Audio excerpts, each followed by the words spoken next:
आज के प्रतिस्पर्धी रियल एस्टेट बाजार में एक ही प्रॉपर्टी पर एक से अधिक ऑफर आना आम बात है, खासकर तब जब लोकेशन अच्छी हो और इन्वेंट्री कम। यह स्थिति सुनने में तो बहुत फायदेमंद लगती है, लेकिन एक एजेंट के लिए यह एक चुनौतीपूर्ण और संवेदनशील परिस्थिति बन जाती है। जरा सी चूक और आप सिर्फ एक बायर ही नहीं बल्कि सभी पक्षों का विश्वास भी खो सकते हैं। तो सवाल है, ऐसी स्थिति में कैसे हम बायर्स को बिना खोए सभी ऑफर्स को सही ढंग से संभालते हैं। आइए इसे चरण दर चरण समझते हैं। 1. शुरुआत से ही सही उम्मीदें सेट करें। मल्टीपल ऑफर सिचुएशन को सही से हैंडल करने की तैयारी ऑफर आने से पहले ही शुरू हो जाती है। एजेंट के रूप में सबसे पहले आपको अपने क्लाइंट्स को इस प्रक्रिया के बारे में पूरी जानकारी देनी चाहिए। बायर्स को बताएं कि अगर बाजार तेज़ है तो उन्हें जल्दी निर्णय लेना होगा और स्ट्रॉन्ग ऑफर देना होगा।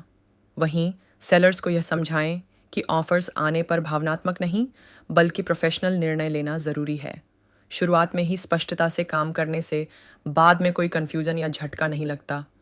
2. संगठन। जब आपके पास एक से ज़्यादा ऑफर हों तो सब कुछ ट्रैक करना बहुत ज़रूरी होता है। एक कंपैरिजन चार्ट या टेबल बनाएं जिसमें शामिल हो ऑफर अमाउंट, फाइनेंसिंग का प्रकार, closing date, contingencies, earnest money, buyer की फ्लेक्सिबिलिटी।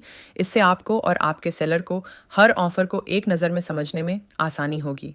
गड़बड़ या कन्फ्यूज़न से कई बार अच्छा बायर भी हाथ से निकल जाता है। 3.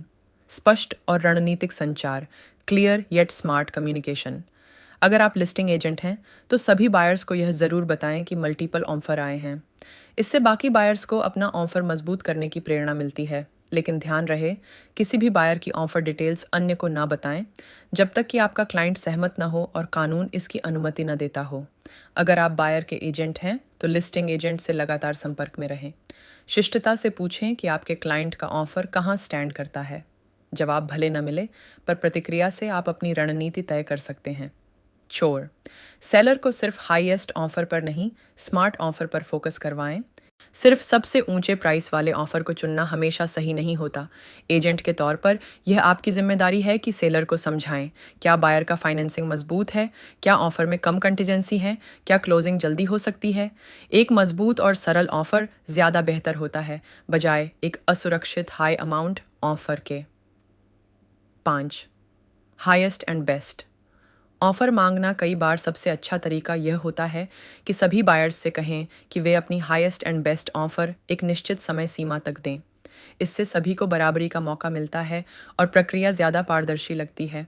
सुनिश्चित करें कि सबको यह स्पष्ट रूप से बताया गया है कि यह अंतिम अवसर हो सकता है और इसके बाद और बातचीत नहीं होगी। 6. नैतिकता और निष्पक्षता बनाए रखें। मल्टीपल ऑफ़र सिचुएशन में धैर्य और ईमानदारी बेहद ज़रूरी है।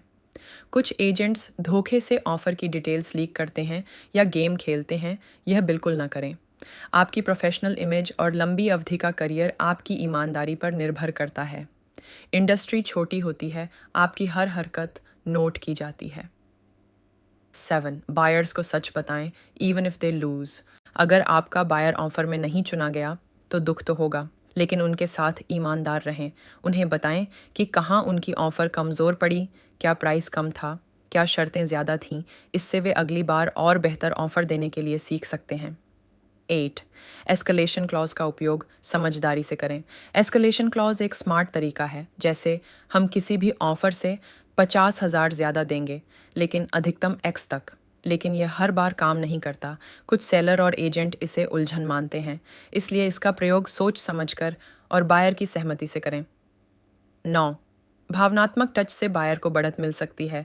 कभी कभी बायर का एक इमोशनल लेटर सेलर का दिल जीत सकता है। उसमें लिखा जा सकता है, उन्हें यह घर क्यों पसंद आया, वे इस घर में अपने भविष्य की कल्पना कैसे करते हैं, वे घर की देखभाल कैसे करेंगे। यह कदम खास तौर पर फैमिली होम्स या सेंटिमेंटल प्रॉपर्टी में असरदार होता है। 10. बैकअप बायर से संपर्क बनाए रखें। अगर आप लिस्टिंग एजेंट हैं तो दूसरे बेस्ट ऑफर वाले बायर से संपर्क बनाए रखें। कई बार डील गिर जाती है, फाइनेंसिंग फेल हो जाती है या इंस्पेक्शन में दिक्कत आ जाती है। ऐसे में आप बैकअप बायर से डील को फिर से जिंदा कर सकते हैं, वो भी बिना समय गंवाए। संतुलन, रणनीति और संवेदनशीलता। मल्टीपल ऑफर सिचुएशन को संभालना सिर्फ स्किल नहीं, एक आर्ट है।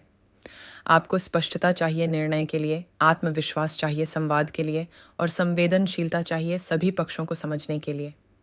आपका उद्देश्य होना चाहिए बायर्स और सेलर दोनों का हित सुरक्षित रखना, प्रक्रिया को नैतिक और पारदर्शी बनाना, सभी पक्षों का विश्वास जीतना। अगर आप व्यवस्थित, धैर्यवान और पेशेवर रहेंगे तो इस चुनौती को अवसर में बदल सकते हैं।